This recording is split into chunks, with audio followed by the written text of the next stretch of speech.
পশ্চিমবঙ্গের চাকরি প্রার্থীদের জন্য আরেকটি সুখবর চলে এসেছে। তোমরা যারা শিক্ষক শিক্ষিকা হবে বলে দীর্ঘদিন ধরে অপেক্ষা করছো, তাদের জন্য এই সুখবরটি। প্রাইমারিতে অর্থাৎ প্রাথমিক স্কুলে 2700 জন শিক্ষক শিক্ষিকা নিয়োগ করা হবে। মূলত স্পেশাল এডুকেশন টিচার নিয়োগ করা হবে। পশ্চিমবঙ্গের প্রাইমারি স্কুলের স্পেশাল এডুকেশন টিচার বা স্পেশাল এডুকেটর পদে প্রায় 2700 শিক্ষক শিক্ষিকা নিয়োগ করা হবে। দেখো, শিক্ষা দপ্তর থেকে একটা গেজেট বা বিজ্ঞপ্তি প্রকাশ করা হয়েছে মার্চ মাসের 18 তারিখে। এই গেজেটের যে নিয়োগের বিষয়ে বিস্তারিত জানাবো তোমাদের। স্কুল শিক্ষা দপ্তর থেকে একটি গেজেট যে প্রকাশ করা হয়েছে, সেই গেজেটে কি বলা হয়েছে তার বিস্তারিত জানাবো।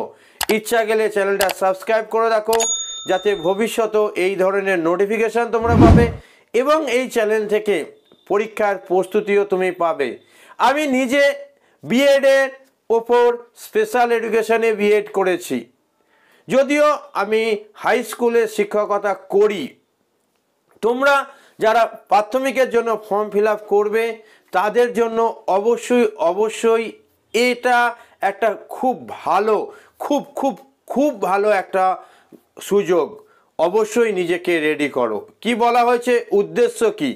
মূলত বিশেষভাবে চাহিদা সম্পন্ন শিশু, তোমরা জানো, তোমরা যখন স্পেশাল এডুকেশনের ওপর বিএড করেছো, স্পেশাল এডুকেটর বলা হয় তোমাদেরকে। আরসিআই থেকে অনুমোদিত তোমাদের ডিএলএড বা ডিএড আছে, তাই না? এবং তোমরা কেউ ভিজুয়ালের ওপর, কেউ হিয়ারিং ইম্পেয়ারমেন্টের ওপর, কেউ বা মেন্টালের ওপর, এমআরের ওপর তোমরা ডিগ্রি করেছো, তাই না? তাহলে মূলত বিশেষভাবে চাহিদা সম্পন্ন শিশুদের পড়ানোর জন্য স্পেশাল এডুকেশন টিচার বা স্পেশাল এডুকেশনের প্রয়োজন হয়। আর তাই এই পদে প্রার্থী, অর্থাৎ যারা তোমরা সরকারি চাকরি প্রার্থী আছো বা শিক্ষক শিক্ষিকা নিয়োগের জন্য অপেক্ষা করছো, তাদের জন্য অবশ্যই এটা খুব গুরুত্বপূর্ণ। চলো, উদ্দেশ্য তোমরা অবশ্যই বিএড বা ডিএলএড শিখে এসছো। বিএডটা বুঝতে পারবে কিনা সে প্রশ্নের উত্তর আমি দেব, অবশ্যই এই ভিডিওতে দেব, শেষ পর্যন্ত দেখতে থাকো। নিয়োগ সংস্থা কে নিয়োগ করবে? একদম সরকারি চাকরি বাবু। কে নিয়োগ করবে? না, এতদিন পর্যন্ত স্পেশাল এডুকেটর বা স্পেশাল এডুকেটর নিয়োগ করা হতো সাধারণত চুক্তির ভিত্তিতে। এবার থেকে নির্দিষ্ট জেলার district primary school council, Kolkata primary school council ও শিলিগুড়ি প্রাইমারি স্কুল কাউন্সিলের মাধ্যমে এই সমস্ত পদে নিয়োগ করা হবে। পশ্চিমবঙ্গ প্রাথমিক শিক্ষা পরিষদ এই নিয়োগের দায়িত্বে থাকবেন। পরিষ্কার? এবার দেখো, তোমরা টাইপগুলো দেখতে যাও না, টাইপে কিছু কিছু ভুল আছে, ওটা নিয়ে মাথা ব্যথা করো না। যা আমি বলছি সেটা মাথায় নেওয়ার চেষ্টা করো। কারা কারা আবেদন করতে পারবে? না, স্পেশাল এডুকেশনে যারা ডিএলএড করেছো বা ডিএড করেছো, তারা আবেদন করতে পারবে। এখানে উল্লেখ্য যে আরসিআই অনুমোদিত তোমার কলেজটা হতে হবে। আশা করি প্রত্যেকে যারা ডিএলএড বা ডিএড করেছো স্পেশাল এডুকেশনের উপর, তারা অবশ্যই তাদের বিএড কলেজটা আরসিআই অনুমোদিত আছে, সেটা দেখে নিয়েই করেছো নিশ্চয়ই। নেক্সট চলে আসি, বয়স কত হতে হবে? খুব সুন্দর সুযোগ।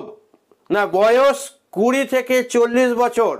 যারা ওবিসি আছো আরও 3 বছর পাবে। যারা শিডিউল কাস্ট শিডিউল টাইপ আছো তারা আরও 5 বছর পাবে। অর্থাৎ তাদের জন্য বয়সের ছাড় পাওয়া যাবে, তোমরা প্রত্যেকে জানো। এছাড়াও যারা প্রতিবন্ধী বা স্পেশাল প্রার্থী আছো, তারা যথারীতি তোমার সরকারি নিয়ম অনুসারে তোমরা কী হবে, বয়সের ছাড় পাবে। বয়স মাপবে কবে থেকে? না, 1/1/2025 থেকে বয়স মাপবে। সংরক্ষিত পোস্ট কাদের জন্য, কটা সংরক্ষিত পোস্ট আছে একটু বলে দিই। যারা বর্তমানে চুক্তিভিত্তিক স্পেশাল এডুকেটর পদে আছেন, তাদের জন্য কী আছে না, 10% অর্থাৎ 10% শূন্যপদ সংরক্ষিত থাকবে। কর্মরত স্পেশাল এডুকেটররাও এই পরীক্ষা দিতে পারবে। প্রার্থী যে মাধ্যমে স্কুলে পড়াবে সেই মাধ্যমে ধরে নাও তুমি বাংলা মাধ্যমে স্কুলে পড়াতে চাইছো, তাহলে মাধ্যমিকে তোমার বাংলা সাবজেক্টে থাকতে হবে কিংবা উচ্চ মাধ্যমিকে থাকতে হবে, দুটোতে থাকলে তো খুবই ভালো হয়। পশ্চিমবঙ্গে শিক্ষকতা করতে চাইছো, বেশিরভাগেরই কী আছে, স্পেশাল এডুকেটর যারা আছো তাদের অবশ্যই মাধ্যমিক বা উচ্চ মাধ্যমিকে বাংলা সাবজেক্টটা আছে, তোমাদের অসুবিধা হবে না। নেক্সট, প্রার্থী বাছাই সংস্থা ও পদ্ধতি। প্রার্থী বাছাই সংস্থাকে আগেই বলেছি না, প্রাইমারি স্কুলে শিক্ষকতা, এর জন্য কী হচ্ছে, তোমাদেরকে নিয়োগ করবে কে না, প্রাথমিক শিক্ষা ওই যে কলকাতা থেকে, শিলিগুড়ি থেকে বা বিভিন্ন জায়গায় যে বোর্ড আছে প্রাথমিকের, সেখান থেকে নিয়োগ করা হবে।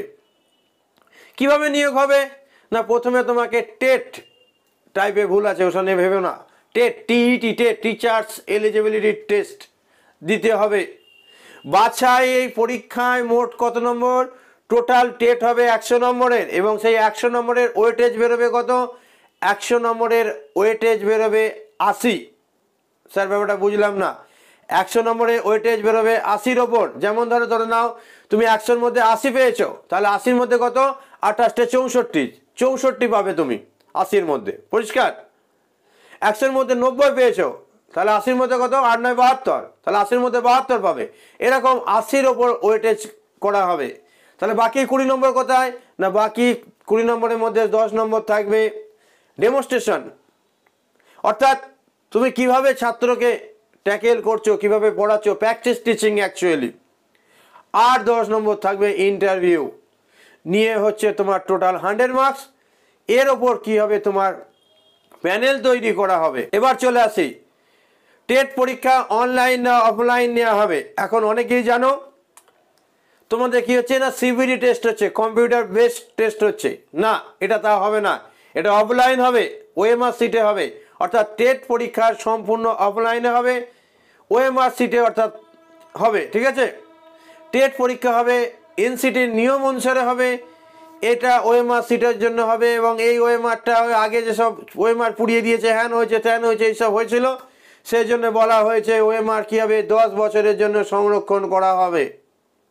যাই হোক, তুমি পরীক্ষায় চান্স পেয়ে গেলে, তোমার প্যানেলে নাম উঠে গেল, তখন কী হবে না, এই নির্বাচন পদ্ধতিতে যারা সফল হবে তারা জেলা ভিত্তিক, বাংলা মিডিয়াম না ইংলিশ মিডিয়াম, সেরকম মিডিয়াম ভিত্তিক এবং schedule caste, general caste, SC ST এরকম ক্যাটাগরি ভিত্তিক একটা তালিকা লিস্ট তৈরি করা হবে। এখানে উল্লেখ্য যে চূড়ান্ত তালিকায় থাকা সব প্রার্থীর কোন বিষয়ে কত নম্বর পেয়েছে সেটা উল্লেখ করে দিয়ে দেওয়া হবে। এখন তোমরা প্রশ্ন করছো, অনেকেই প্রশ্ন করছো যে স্যার, যারা স্পেশাল এডুকেশনে বিএড করেছে তারা কি এই পরীক্ষা দিতে পারবে?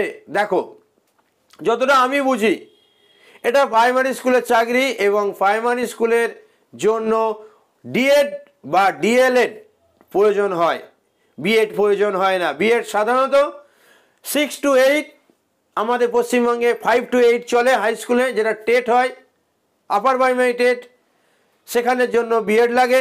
এছাড়াও 9, 10 এবং একাদশ এবং দ্বাদশ শ্রেণীর জন্য এনসিইআরটি বিএড লাগে। তাই স্পেশাল এডুকেশনে যে বিএড আছে, আমার মনে হয় তারা পরীক্ষা বসতে পারবে না। তাই আমার ধারণা প্রাইমারি স্কুলের টেট পরীক্ষার জন্য ডিএড বা ডিএলএড এর প্রয়োজন হয়, সেটা স্পেশাল এডুকেশনে যেহেতু টিচার নিয়োগ করা হচ্ছে, তাই স্পেশাল এডুকেশনের উপর ডিএলএড বা ডিএড হবে। তাই তোমরা যারা বিএড আছো, ধরে নাও তোমরা পরীক্ষায় বসতে পারবে না, তবে মেন নোটিফিকেশনটা বেরোক, তাহলে আমরা বুঝতে পারবো যে আমরা বিএড যারা আছে তারা বসতে পারবে কি না। যাই হোক, এখানে একটা কথা, যদি তোমাদের এই ধরনের আরও নোটিফিকেশান প্রয়োজন হয় এবং আপডেটের প্রয়োজন হয়, অবশ্যই চ্যানেলটা সাবস্ক্রাইব করে রাখো, ভবিষ্যতে তোমার লাভ হবে, এটুকুনি কথা দিতে পারলাম। ভালো থেকো প্রত্যেকে।